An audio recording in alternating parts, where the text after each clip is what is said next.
Fourth Plague, World in Descent. It's been 18 months since it all started. The fourth plague has begun. Millions have fallen victim to it. Simply said, just a bite spreads the infection. What started from a strange ooze coming up from the ground has spread quickly among humanity, threatening our very existence. It no longer takes just a few hours for it to take over the human body, but takes days or up to a week. Not knowing who's infected or not makes it hard to contain this.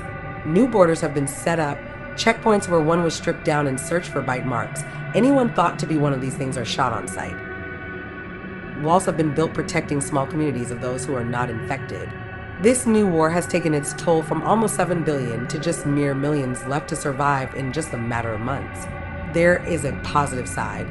Those that become infected only survive for so long, but they can still think since they have been human at one time. A little boy looks up at the wall wondering what has happened to his mother when not so long ago he was waving goodbye to her as he was going to school. I wonder what has happened to my mother.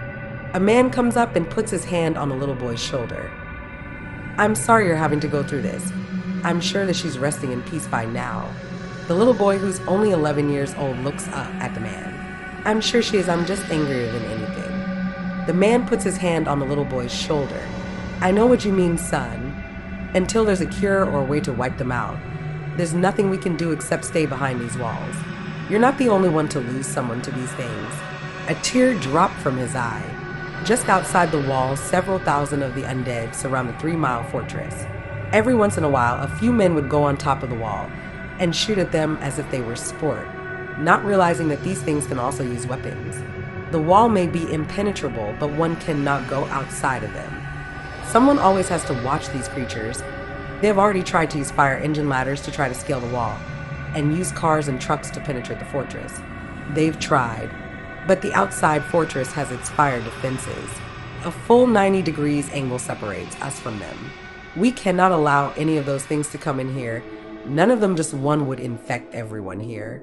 Somewhere in London, large open fields on fire with thousands of bodies lying about above ground. But just below the surface, inside of old World War II tunnels, people have survived throughout Europe. These tunnels were used during raids of World War II and saved lives then, once again being used to save humanity. In London itself, a truck has crashed into a building long ago, with thousands of dead bodies lying about and a few struggling to find living humans to feed on. Soon enough, they also would die. Humanity may have a chance here as well, as long as those keep their wits about them. China as well as Russia. The surge continues. Battle lines have been drawn as the war rages on against the risen dead. In China, where there were over 1 billion people, now only a few 100,000 live in high towers that were built fast in order for some of the people to survive.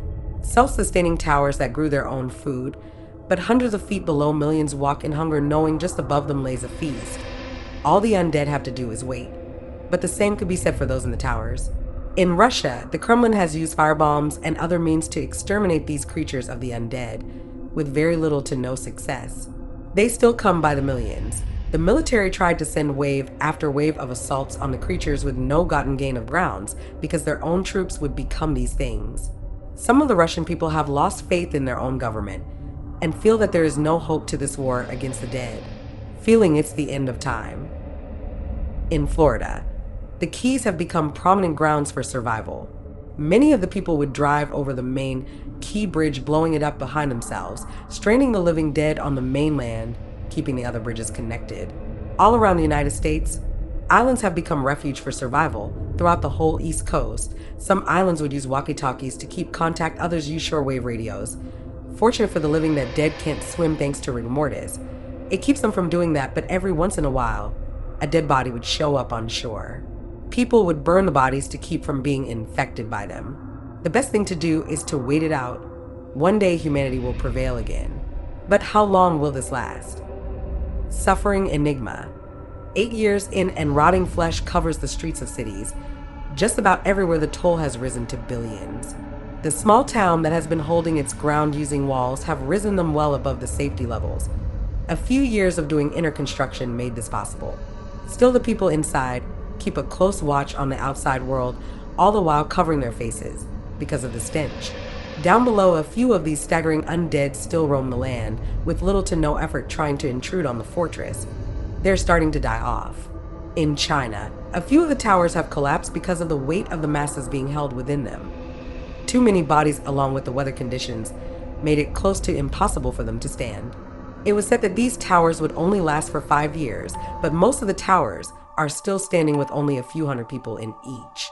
The ones that fell held more than 1,000 survivors in them. The people in those, they became food. Russia has had it the worst. Still, many people are fighting as if it was a conventional war. Most of the recruits are far too young to even fight a battle like this, shooting these creatures in the chest or heart. This had no effect when it's the brain that needs to be stopped. It is to the point too many undead overcome the forces, killing off those protecting the Kremlin. The choice comes down to what would be next. Many of the Russian people have taken off towards the northwest. People have been hearing of a safe haven where the dead cannot venture there because of the frozen temperatures. Not saying they don't try, but they freeze before even crossing any threshold. And Eurotunnels have become a new way of life. Miles and miles of underground cities started to develop. Hydroelectric is used as a power source thanks to an underground technician and a freshwater spring running through. Medieval tactics have been put into place to discourage anyone from breaking the law. For example, if one was caught contaminating the spring, they were sent to topside, becoming executed by the living dead. Rules have become strictly enforced, with rations allowing those to eat as little as once a day. As for the Mexican government, it has been wiped out completely within the first 5 years. The borders to South America have been overran by millions of undead. None of these countries were prepared for the onslaught happening. As for the Florida Keys, they have become the new grounds for development and scientific research and studies. There may be hope in the future, yet as communications have been established with an untouched country that soon becomes the new world power, we shall soon see how humanity holds out. For now, it's still the waiting game.